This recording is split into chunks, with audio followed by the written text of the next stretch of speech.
ഇന്നത്തെ റെസിപ്പി എന്ന് പറയുന്നത് നല്ല എളുപ്പത്തിൽ ഇൻസ്റ്റൻ്റായിട്ട് നമുക്ക് ചെയ്തെടുക്കാൻ പറ്റുന്ന ഒരു മുട്ടയപ്പത്തിൻ്റെ റെസിപ്പിയാണ്. മലബാർ സ്പെഷ്യലോ കണ്ണൂർ സ്പെഷ്യലോ എന്നൊക്കെ പറയാൻ പറ്റുന്ന ഒരു റെസിപ്പിയാണ് മുട്ടയപ്പം. അപ്പോൾ ഇത് മുട്ട ചേർക്കാതെ ഇൻസ്റ്റൻ്റായിട്ട് പെട്ടെന്ന് വീട്ടിൽ ഗസ്റ്റൊക്കെ വരുന്ന സമയത്ത് പെട്ടെന്ന് ചെയ്തെടുക്കാൻ പറ്റുന്ന ഒരു റെസിപ്പിയായിട്ട് ആണ് ചെയ്തെടുക്കുന്നത്. ഈ ഒരു മുട്ടയപ്പം അരി കുതിർത്ത് വെച്ചിട്ടും ചെയ്യാറുണ്ട്. അപ്പോൾ ഞാനിത് അരി കുതിർത്ത് വെക്കാതെ പെട്ടെന്ന് ചെയ്തെടുക്കാൻ പറ്റുന്ന നല്ല സോഫ്റ്റ് ആയിട്ടുള്ള ഒരു മുട്ടയപ്പമാണ്. നിങ്ങൾക്കിത് മുട്ട ചേർത്തിട്ടും ചെയ്യാം, മുട്ട ചേർക്കാതെയും ചെയ്യാം.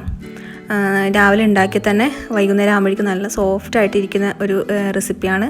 ആദ്യമായിട്ട് ഉണ്ടാക്കുന്നവർക്ക് കൂടി നല്ല പൊങ്ങി വന്ന് നല്ല പെർഫെക്റ്റായിട്ട് ഉണ്ടാക്കിയെടുക്കാൻ പറ്റും. അപ്പോൾ നമുക്ക് റെസിപ്പി കണ്ടു നോക്കാം. മുട്ടയപ്പത്തിന് വേണ്ടിയിട്ട് ഞാനിവിടെ പച്ചരി ആണ് എടുത്തിരിക്കുന്നത്. അപ്പോൾ പച്ചരി ഞാൻ ഒരു കഴുകിയിട്ട് ഒരു 2-3 മിനിറ്റ് വെള്ളത്തിൽ കുതിർത്ത് വെച്ചതാണ്.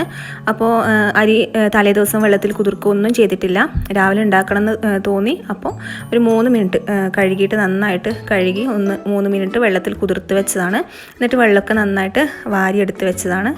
അപ്പോൾ ഇനി നമുക്ക് ഇത് മിക്സീൻ്റെ ജാറിലേക്ക് ചേർത്ത് കൊടുക്കാം. അപ്പോൾ ഞാനിവിടെ ഒരു 1.5 ഗ്ലാസ് അരിയാണ് എടുത്തിരിക്കുന്നത്. അപ്പോൾ നിങ്ങൾ ഓരോരുത്തരും എടുക്കുന്ന മെഷർമെൻറ്റിൽ മാറ്റം വരും. അപ്പോൾ ഞാനിത് മുഴുവനായിട്ടും ചേർത്ത് കൊടുക്കുന്നുണ്ട്. അപ്പോൾ അരി ജാറിലേക്ക് ചേർത്ത് കൊടുത്തു. ഇനി നമ്മൾ ചോറാണ് ചേർക്കുന്നത്. അപ്പോൾ ഞാനിവിടെ ചുവന്ന അരിയുടെ ചോറാണ് എടുക്കുന്നത്. അപ്പോൾ വെള്ള അരിയുടേത് എടുക്കാം, പക്ഷേ കുറച്ചും കൂടി നല്ലൊരു സോഫ്റ്റായിട്ട് രാവിലെ ഉണ്ടാക്കിയിട്ട് വൈകുന്നേരം കഴിക്കാൻ പാകത്തിലാണെങ്കിൽ ചുവന്ന അരിയുടെ ചോറ് എടുക്കാൻ നോക്കുക. അതിൻ്റെ കൂടെ തന്നെ ഉപ്പ് ചേർത്ത് കൊടുക്കാം. ആവശ്യത്തിന് ഉപ്പും കൂടി ചേർത്തിട്ട് കുറച്ച് മാത്രം വെള്ളം, കാണുന്നില്ലേ, ഒരു അരി കുറച്ച് പൊങ്ങി കിടക്കുന്ന രീതിയിൽ മാത്രം വെള്ളം ചേർത്ത് കൊടുക്കുക. അപ്പോൾ അരയ്ക്കുന്നതിന് മുന്നേ തന്നെ ഉപ്പ് ചേർത്ത് കൊടുക്കുക. അരച്ചതിന് ശേഷം ആകുമ്പോൾ മാവ് ലൂസായി പോവും. അപ്പോൾ ഇതിൻ്റെ ഒരു കൺസിസ്റ്റൻസി കാണിച്ചു തരാം. ഒട്ടും തരിയില്ലാതെ നീട്ട് തന്നെ അരച്ചെടുക്കണം. കണ്ടില്ലേ, ഈ ഒരു കൺസിസ്റ്റൻസിയിലാണ് വേണ്ടത്. അപ്പോൾ നന്നായിട്ടൊന്ന് ഇളക്കി യോജിപ്പിച്ചെടുക്കാം. പെട്ടെന്ന് തന്നെ നമുക്ക് ഇപ്പം തന്നെ ഉണ്ടാക്കിയെടുക്കാം, റെസ്റ്റ് ചെയ്യാൻ വയ്ക്കൊന്നും ചെയ്യണ്ട. അതിൻ്റെ പാകം കണ്ടില്ലേ, അതിൻ്റെ തവിയുടെ പിറകിലായിട്ട് ഒന്ന് കാണിച്ചു തരാം. കണ്ട, ഇത് ഇങ്ങനെ എടുക്കുന്ന സമയത്ത് മാവ് ഇങ്ങനെ ലൂസായി പോകുകയൊന്നും ചെയ്തിട്ടില്ല. അത്രയും വളരെ കുറച്ച് മാത്രമേ വെള്ളം ചേർക്കേണ്ടുള്ളൂ. അപ്പോൾ നമുക്ക് പെട്ടെന്ന് ചുട്ടെടുക്കാം. അപ്പോൾ നിങ്ങൾക്ക് മുട്ട ചേർത്തിട്ടാണെങ്കിൽ അരയ്ക്കുന്ന സമയത്ത് തന്നെ മുട്ട ചേർക്കുക, എന്നിട്ട് വെള്ളം കുറച്ച് മാത്രം ചേർക്കുക. അപ്പോൾ ഞാനിത് മുട്ടയില്ലാതെ ചെയ്യുന്നതാണ്. അപ്പോൾ എണ്ണ ചൂടാവാൻ വെച്ചിട്ടുണ്ട്. ഇത് ഒരു കണ്ണൂർ മലബാർ സ്പെഷ്യലൊക്കെ ആയതുകൊണ്ട് ഞാനിവിടെ വെളിച്ചെണ്ണയാണ് ചൂടാക്കാൻ വെച്ചിരിക്കുന്നത്. ഇതിലേക്ക് നമുക്ക് ഓരോ തവി വീതം ഒഴിച്ചു കൊടുക്കാം.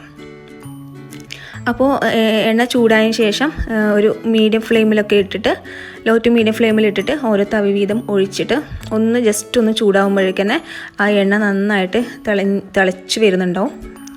അപ്പോൾ ആ ഒരു സമയത്ത് തവി വെച്ചിട്ട് ജസ്റ്റ് ഒന്ന് അനക്കി കൊടുക്കുക.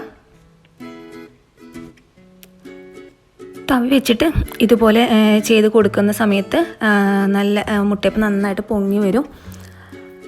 ലോ ടു മീഡിയം ഫ്ലെയിമിൽ ഇട്ടിട്ട് തന്നെ നിങ്ങൾ റെഡിയാക്കി എടുക്കാൻ ശ്രദ്ധിക്കുക. ഫ്ലെയിം കൂട്ടി വെച്ച് കഴിഞ്ഞാൽ ഇതകം വേവാതെ ശരിക്കും നല്ല രീതിയിൽ തയ്യാറാക്കി എടുക്കാൻ പറ്റില്ല, പെട്ടെന്ന് കളറൊക്കെ മാറിപ്പോവും.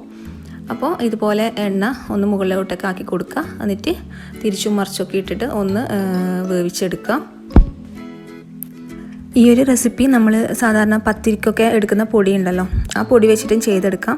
പക്ഷേ നല്ല പെർഫെക്റ്റായിട്ട് കിട്ടുന്നത് നമ്മൾ പച്ചരിയൊക്കെ ഇതുപോലെ ഒരു 2-3 മിനിറ്റ് വെള്ളത്തിൽ കുതിർത്ത് വെച്ചിട്ട് ചെയ്യുമ്പോഴാണ്. തലേ ദിവസം അരി കുതിർത്ത് വെക്കണമെന്നൊന്നുമില്ല, പെട്ടെന്ന് ഗസ്റ്റൊക്കെ വരുന്ന സമയത്ത് നമുക്ക് ചെയ്തെടുക്കാം. ഇതിപ്പം ആയിട്ടുണ്ട്. ഇനി നമുക്കിത് കോരിയെടുക്കാം. അപ്പോൾ ഫ്ലെയിം ശ്രദ്ധിച്ചാൽ മതി, ലോ ടു മീഡിയം ഫ്ലെയിമിലിട്ടിട്ട് കുക്ക് ചെയ്തെടുത്താൽ മതി. അപ്പോൾ കളറൊന്നും മാറാതെ നല്ല വൃത്തിയിൽ നല്ല വൈറ്റ് കളറിൽ തന്നെ നമുക്ക് ഈ ഒരു മുട്ടയപ്പം റെഡിയാക്കി എടുക്കാൻ പറ്റും. അപ്പോൾ ഉണ്ടാക്കി പാട് തന്നെ ചെയ്തെടുക്കുമ്പോൾ പൊങ്ങാതെ ഒന്നുമില്ല, നന്നായിട്ട് പൊങ്ങിയിട്ട് തന്നെ കിട്ടുന്നുണ്ട്.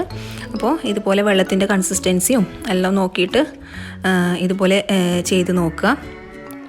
അപ്പോൾ ഇത് ഞാൻ റെഡിയാക്കി എടുത്തിട്ടുണ്ട് മുഴുവനായിട്ട്. നല്ല സോഫ്റ്റ് ആയിട്ടുള്ള നല്ലൊരു മുട്ടയപ്പത്തിൻ്റെ റെസിപ്പിയാണ്. അകമൊക്കെ വെന്തിട്ട് 2 ലെയറായിട്ട് നല്ല പെർഫെക്റ്റായിട്ട് തന്നെ കിട്ടിയിട്ടുണ്ട്. അപ്പോൾ അരി തലേന്ന് കുതിർത്ത് വയ്ക്കാതെ ഗസ്റ്റൊക്കെ വരുന്ന സമയത്ത് പെട്ടെന്ന് റെഡിയാക്കി എടുക്കാൻ പറ്റും. അപ്പോൾ ഇതുപോലെ ഒന്ന് ട്രൈ ചെയ്യാത്തവരാണെങ്കിൽ ഒന്ന് ട്രൈ ചെയ്ത് നോക്കുക. അപ്പോൾ ഈ ഒരു മുട്ടയില്ലാത്ത മുട്ടയപ്പത്തിൻ്റെ കോമ്പിനേഷൻ എന്ന് പറയുന്നത് നോൺ വെജ് തന്നെയാണ്, അതായത് ചിക്കൻ അല്ലെങ്കിൽ ബീഫ് അങ്ങനെ ഏത് ഐറ്റം ആയാലും നല്ലൊരു കോമ്പിനേഷനാണ്. അപ്പോൾ ഞാനിവിടെ ചിക്കൻ കറിയാണ് സെർവ് ചെയ്തിരിക്കുന്നത്. അപ്പോൾ ഇതുപോലെ ട്രൈ ചെയ്യാത്തവരാണെങ്കിൽ ഒന്ന് ട്രൈ ചെയ്ത് നോക്കുക, എന്നിട്ട് ഫീഡ്ബാക്ക് അറിയിക്കാൻ മറക്കരുത്. അപ്പോൾ വീഡിയോ ഇഷ്ടപ്പെട്ടിട്ടുണ്ടെങ്കിൽ ഒന്ന് ചാനൽ സബ്സ്ക്രൈബ് ചെയ്യാനും കൂടെ കാണുന്ന ഓൾ എന്ന ബെൽ ബട്ടൺ പ്രസ് ചെയ്യാനും മറക്കരുത്. അപ്പോൾ നമുക്ക് അടുത്ത നല്ലൊരു റെസിപ്പിയായിട്ട് കാണുന്നത് വരെ നന്ദി, നമസ്കാരം.